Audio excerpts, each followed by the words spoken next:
अस्सलाम वालेकुम guys, welcome to let's try apple. My name है सुल्तान हैदर। कैसे हैं आप लोग गाइस? अगर आप 2021 में आईफोन 10 ख़रीदना चाहते हैं, जिसको बहुत सारे लोग आईफोन एक्स के नाम से जानते हैं, सो इसके बारे में आज हम बात करेंगे कि आईफोन 10 क्या हमें 2021 में परचेज़ करना चाहिए। क्या इसके स्पेक्स जो हैं वो इस काबिल हैं कि वो आज के जो लेटेस्ट मोबाइल हैं उनको कम्पीट करते हैं, या अगर हम प्राइस कंपैरिजन में जाएं तो हमारे जहन में बहुत सारे क्वेश्चन उठते हैं कि क्या जिस प्राइस पे हमें आईफोन 10 मिल रहा है उस प्राइस पे ये उसके जो फ़ीचर हैं उस प्राइस को जस्टिफाई करते हैं। सो आज हम इसकी प्राइसिंग के ऊपर, इसके फ़ीचर्स के ऊपर और इसका दूसरे मॉडल के साथ जो इसका कंपैरिजन है उसके बारे में बात करेंगे। तो आपसे रिक्वेस्ट है कि ये वीडियो एंड तक ज़रूर देखिएगा, क्योंकि आपके लिए काफ़ी हेल्पफुल रहेगी अगर आप ख़रीदना चाह रहे हैं आईफोन 10 2021 में। सो चलिए वीडियो स्टार्ट करते हैं।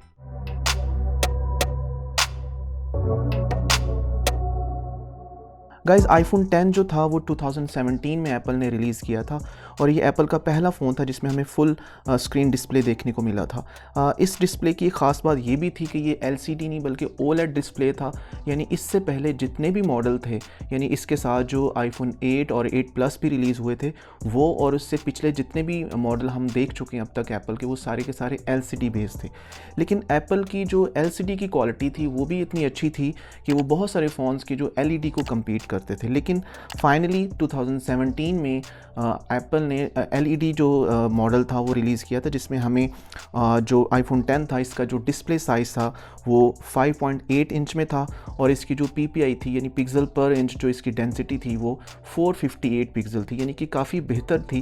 यानी एलसीडी के मुकाबले में जहां हमें सिर्फ और सिर्फ 401 यानी 401 पिक्सल मिल रहे थे एलसीडी में प्लस साइज़ में, यहाँ पे हमें 458 पिक्सल डेंसिटी देखने को मिली थी ओलेड में। यानी कि ये उससे बहुत बेहतर डिस्प्ले था। इसकी डिज़ाइनिंग के ऊपर बात करें तो ये एक फुल ग्लास बैक रखता है, यानी कि इसके साइडों पे हमें यहाँ पे स्टेनलेस स्टील देखने को मिल रहा है। गाइस, स्टेनलेस स्टील की वजह से ना सिर्फ इसकी जो लुक है फ़ोन की वो बड़ी प्रीमियम नज़र आती है, बल्कि ये इसकी प्रोटेक्शन में भी काफ़ी अच्छा रोल प्ले करता है। इस स्टेनलेस स्टील के साथ हमें बैक पे जो एक ग्लास बैक मिलती है जिसमें हमें दो कलर अवेलेबल हैं, जिसमें एक वाइट कलर है और एक ग्रे कलर है, यानी जिसको हम स्पेस ग्रे कहते हैं। लेकिन एप्पल का वो स्पेस ग्रे कलर पुराने जो स्पेस ग्रे थे उनसे थोड़ा डार्कर है। गाइस, आईफोन 10 के अगर कैमरा के बारे में बात करें तो यहाँ पे भी हमें आईफोन 7 प्लस और आईफोन 8 प्लस की तरह डुअल कैमरा मॉड्यूल जो है वो देखने को मिलता है। लेकिन इसका जो कैमरा है वो 7 प्लस और 8 प्लस के कैमरा से काफ़ी इम्प्रूव्ड है। इसका जो मेन कैमरा है वो 12 मेगापिक्सल है। लेकिन यहाँ पे मैं आपको आईफोन 10 के कैमरा के बारे में एक मेन बात बता दूँ कि इसका कैमरा जो है वो है तो 12 मेगापिक्सल, लेकिन इसका जो अपर्चर है वो f1.8 है, जिसकी वजह से इसका जो लेंस साइज़ बड़ा है बाकी जो इससे पुराने मॉडल हैं उनकी निस्बत। लाइट अच्छी आएगी, कैमरा की जो पिक्चर्स हैं वो लो लाइट जो फोटोग्राफी है वो काफ़ी इम्प्रूव्ड होगी, और जो इसका जो पोर्ट्रेट मोड है वो पिछले दोनों मॉडल की निस्बत काफ़ी ज़्यादा बेहतर है। जबकि इसके साथ हमें जो टेलीफोटो कैमरा है वो f2.4 अपर्चर के साथ मिलता है। गाइस, आईफोन 10 का एक मेन फीचर ये भी है कि इसमें एप्पल ने फर्स्ट टाइम फेस आईडी को मुतारिफ़ करवाया था। यानी इससे पहले एप्पल के जितने भी बेजल वाले फ़ोन थे, यानी कि जिनके ऊपर नीचे प्रॉपर स्पेस थी, उसमें हमें टच आईडी देखने को मिलता था। यानी कि आईफोन 5S से लेके आईफोन 8 प्लस तक जो एक टच स्कैनर था इंस्टॉल था, टच बटन था, उसके ज़रिए हम फ़ोन को अनलॉक करते थे। लेकिन आईफोन 10 में जब फुल डिस्प्ले एप्पल ने मुतारिफ़ करवाया था उसने फेस आईडी को लॉन्च किया। अब फेस आईडी बहुत सारे लोगों को पसंद भी आया, बहुत ज़्यादा लोगों को नहीं भी आया। इश्यूज़ लोगों को ये थे कि इसके लिए प्रॉपर आपको फेस के सामने फ़ोन को लाना पड़ता था। यानी अगर आपने फ्लैट टेबल पे यूँ फ़ोन रखा हुआ है तो उसके लिए आपको फ़ोन को उठा के अनलॉक करना पड़ता था। तो इस तरह की सिचुएशन में लोगों को मसला था कि जी जो टच आईडी होता है वो ज़्यादा यूज़र फ्रेंडली है, उसमें फ़ोन जैसे भी पड़ा हो आप जस्ट उसको टच करेंगे और फ़ोन आपका अनलॉक हो जाएगा। इसके साथ साथ वो कंट्रीज़ जहाँ पे ख़वातीन नकाब पहनती हैं, वील पहनती हैं, तो वहाँ पे भी ये प्रॉब्लम था कि वो नकाब उतारे बिना अपने फ़ोन को अनलॉक नहीं कर सकती थी। तो उनके लिए टच आईडी जो था वो ज़्यादा यूज़र फ्रेंडली था। लेकिन अगर हम बात करें सिक्योरिटी पॉइंट ऑफ व्यू से तो फेस आईडी जो है वो टच आईडी से कहीं ज़्यादा सिक्योर है। आईफोन 10 के बाद एप्पल ने जितने भी मॉडल लॉन्च किए, जिसमें आईफोन 10s था, 11 था, 11 प्रो और 12 प्रो की जो सीरीज़ थी, उसमें सब में हमें फेस आईडी देखने को मिला। अब इन सारों में जो फेस आईडी की जो एक स्पीड है वो स्लाइटली डिफरेंसेस के साथ हमें देखने को मिलती है। लेकिन इस साल सुनने में आ रहा है कि जो आईफोन 13 की लाइनअप है उसमें हमें थोड़ा वाइड एंगल फेस आईडी मिलेगा, यानी कि अगर फ़ोन हमारा फ्लैट टेबल पे पड़ा हुआ है तो हम उसको बिना आगे पीछे हुए या बिना फ़ोन उठाए उसको अनलॉक कर सकते हैं। इसके साथ अगर हम इसके सॉफ्टवेयर की बात करें तो इसमें हमें लेटेस्ट सॉफ्टवेयर 14.4.1 देखने को मिलता है, जो कि आगे भी अपग्रेडेबल है।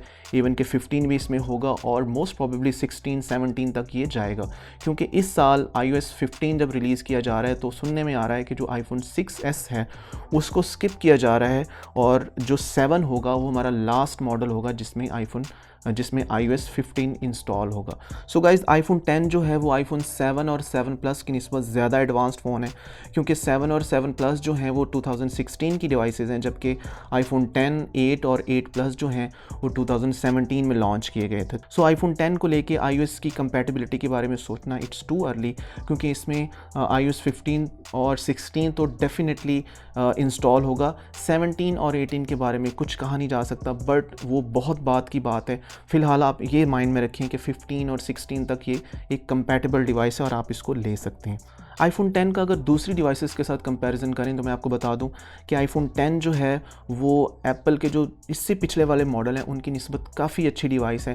यानी वो लोग जिनका बजट iPhone 8 या 8 Plus के जितना है, तो मैं उनको ये सजेस्ट करूँगा कि आप उनको स्किप करके iPhone 10 की तरफ ही आएँ, क्योंकि यहाँ पे आपको OLED में फुल डिस्प्ले स्क्रीन मिलेगी और स्टेनलेस स्टील बॉडी के साथ इसकी जो ओवरऑल लुक है वो काफ़ी प्रीमियम है as compare to 7 Plus, 8 Plus या जो भी 10R की अगर बात करें वो भी। हालांकि 10R जो था वो iPhone XS Max और XS के साथ रिलीज़ किया गया था 2018 में, लेकिन वो LCD बेस्ड मॉडल था। तो वो बहुत सारे लोग जो इस बात में कंफ्यूज्ड होते हैं कि उनको 10 लेना चाहिए या 10R लेना चाहिए, तो मैं उनको स्ट्रांगली रेकमेंड करूँगा कि आपको iPhone 10 ही लेना चाहिए, क्योंकि 10R में जस्ट आपको जो चिप है वो एडवांस मिलती है, लेकिन जो उसकी ओवरऑल लुक है वो 10 की निस्बत इतनी ज़्यादा खूबसूरत नहीं है। जबकि 10 जो है वो उसकी निस्बत एक OLED स्क्रीन में फ़ोन आपको मिलता है और इसकी जो ओवरऑल जो कंडीशन है या ओवरऑल इसका जो डिज़ाइन है वो 10R की निस्बत काफ़ी ज़्यादा बेहतर है। इसके साथ साथ अगर हम इसको कंपेयर करें एप्पल के पुराने मॉडल्स के साथ, तो यहाँ पे हमें एक वाज़े फ़र्क देखने को मिलता है डिज़ाइन में, उसके स्टाइल में, स्ट्रक्चर में, क्योंकि iPhone 10 से पहले जितने भी मॉडल थे वो एल्यूमिनियम मटेरियल के साथ थे और iPhone 8 और 8 Plus में ही हमें ग्लास बैक देखने को मिलती है, जबकि बाकी सारे जो मॉडल हैं 7, 7 Plus और इससे पिछले जितने भी मॉडल हैं वहाँ पे हमें एल्यूमिनियम बैक ही देखने को मिलती है, जिसमें आपको दो बड़े बड़े बेजल ऊपर नीचे नज़र आएंगे। सो इस लिहाज से आपको पता है कि एप्पल ने ये वाला जो डिज़ाइन है तकरीबन 4 साल तक एप्पल ने हम पे ये इम्पोज़ किया है, क्योंकि iPhone 6 से लेके फिर 6s, फिर 7 और फिर 8 तक ये डिज़ाइन हमें देखने को मिला है। तो ये जो iPhone 10 का जो डिज़ाइन है ये उसके हिसाब से काफ़ी प्रीमियम है। आप देख सकते हैं इन दोनों की जो फिनिशिंग है और इन दोनों का जो एक स्ट्रक्चर है, बिल्ड क्वालिटी है, उसमें काफ़ी ज़्यादा फ़र्क आपको नज़र आ रहा होगा। सो वो लोग जो iPhone 8 या 8 Plus ख़रीदना चाहते हैं, तो मैं आपको बता दूं कि उनको इस तरह से ही जो डिज़ाइन होगा वो देखने को मिलेगा, यानी फ्रंट से आपको वही लुक लगेगी जैसे कि 6 या 6 Plus आपने पकड़ा हुआ होगा। सो इससे बेहतर है कि आप उस बजट को थोड़ा सा इंक्रीज़ करके iPhone 10 की तरफ आ जाएं, क्योंकि iPhone 10 हमें एक प्रीमियम क्वालिटी देता है। गाइज़, iPhone 10 की अगर प्राइसिंग के बारे में बात करूं तो मैं आपको बता दूं कि iPhone 10 जो है वो 2 वेरिएंट में रिलीज़ हुआ था, एक 64 GB में और दूसरा 256 GB में। सो 256 GB वेरिएंट की अगर बात करें तो पाकिस्तानी जो रेट हैं, पाकिस्तानी मार्केट के हिसाब से iPhone 10 जो है वो आपको तकरीबन 80 से लेके 95 की जो रेंज है उसमें देखने को मिलेगा। अब ये जो 15,000 का मैंने डिफरेंस आपको बताया है, उसमें आप फ़ोन की जो उसकी कंडीशन है उसकी वजह से रेट वेरी कर सकता है, उसकी जो बैटरी हेल्थ है उसकी वजह से रेट वेरी कर सकता है।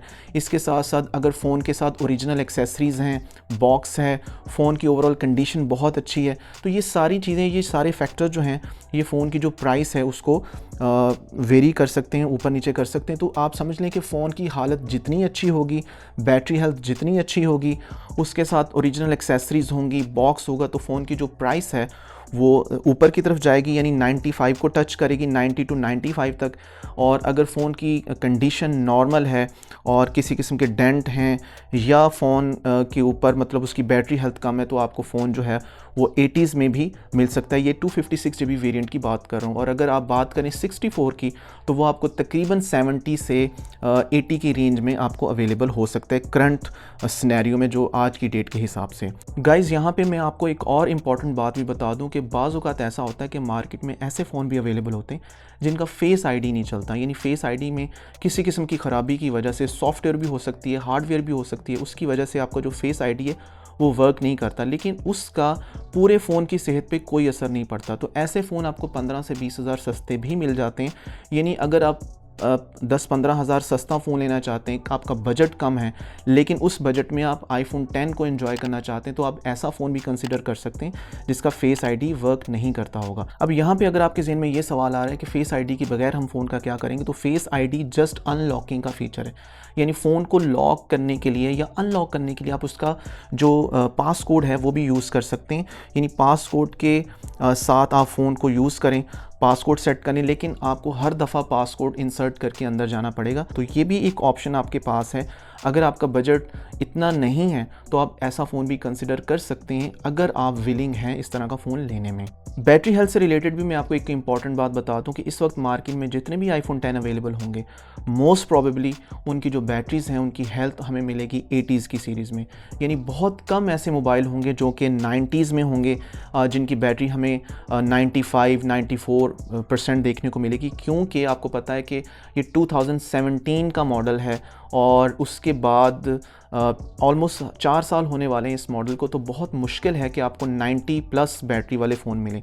लेकिन अगर आपको 90 प्लस वाले बैटरी वाले फ़ोन मिलते हैं तो आप ये सोच सकते हैं कि वो फ़ोन बाद की प्रोडक्शन हो सकते हैं या लेट उनकी सेल परचेज़ हो सकती है या किसी ने रिसेंटली उसको ख़रीदा हो, तो इस वजह से भी हो सकता है कि उनकी जो बैटरीज़ हैं वो 95-94 की सीरीज़ में आपको मिल जाएं। लेकिन ऐसे फ़ोन आपको बहुत कम देखने को मिलेंगे। और गाइज़ अगर हम बात करें आईफोन 10s की, जो इससे अगला वाला मॉडल है, यानी जिसको बहुत सारे लोग XS भी कहते हैं, सो उसमें हमें 2 वेरिएंट देखने को मिलते हैं, यानी 10s और 10s मैक्स। यानी वहाँ पे हमें बिगर वर्जन में भी सेम इसी जो डिज़ाइन में हमें फ़ोन देखने को मिलता है। अब वहाँ पे जो आपको एक चीज़ मिलेगी, वहाँ पे एक एक्स्ट्रा कलर है, उसका जो कैमरा है वो इसकी निस्बत ज़्यादा इम्प्रूव्ड कैमरा है, और बाकी जो इनका जो स्ट्रक्चर है दोनों का, यानी आईफोन 10 का और 10s का, वो एक जैसा ही है। यानी कि उसकी जो फील है वो सिर्फ कलर, जो उसमें गोल्ड हमें नया कलर देखने को मिलता है, उसकी वजह से वो डिफरेंट लगता है। बाकी जो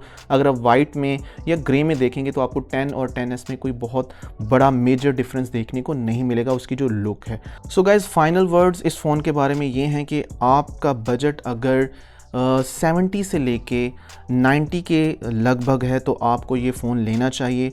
इसका कैमरा, इसकी जो ओवरऑल बिल्ड क्वालिटी है, इसका जो स्क्रीन साइज़ है, काफ़ी हैंडी फ़ोन है अगर आप इसको इस्तेमाल करें। आईफोन 8 प्लस डेफिनेटली इससे थोड़ा सा बड़ा है, लेकिन क्योंकि इसका डिस्प्ले पूरा है और उसका डिस्प्ले जो है वो 5.5 इंच है, तो ये उसकी निस्बत जो इसका डिस्प्ले है वो बड़ा लगता है, लेकिन साइज़ छोटा है। सो गाइस, ये था मेरा रिव्यू आईफोन 10 के बारे में कि आपको 2021 में इसे ख़रीदना चाहिए या नहीं। आपको ये वीडियो कैसा लगा मुझे कमेंट सेक्शन में ज़रूर बताइएगा। अगर वीडियो आपको अच्छा लगा हो तो इसको लाइक करें, अपने दोस्तों के साथ इसको शेयर भी कर दें, और इस चैनल को ज़रूर सब्सक्राइब करें और बेल आइकॉन को प्रेस कर दें ताकि इस तरह की इन्फॉर्मेटिव और टेक रिलेटेड वीडियोज़ आपको मिलते रहें। इंशाल्लाह बहुत जल्द आपसे किसी ऐसी ही वीडियो में फिर मुलाकात होगी। तब तक के लिए मुझे दें इजाज़त। अल्लाह हाफिज़, पीस।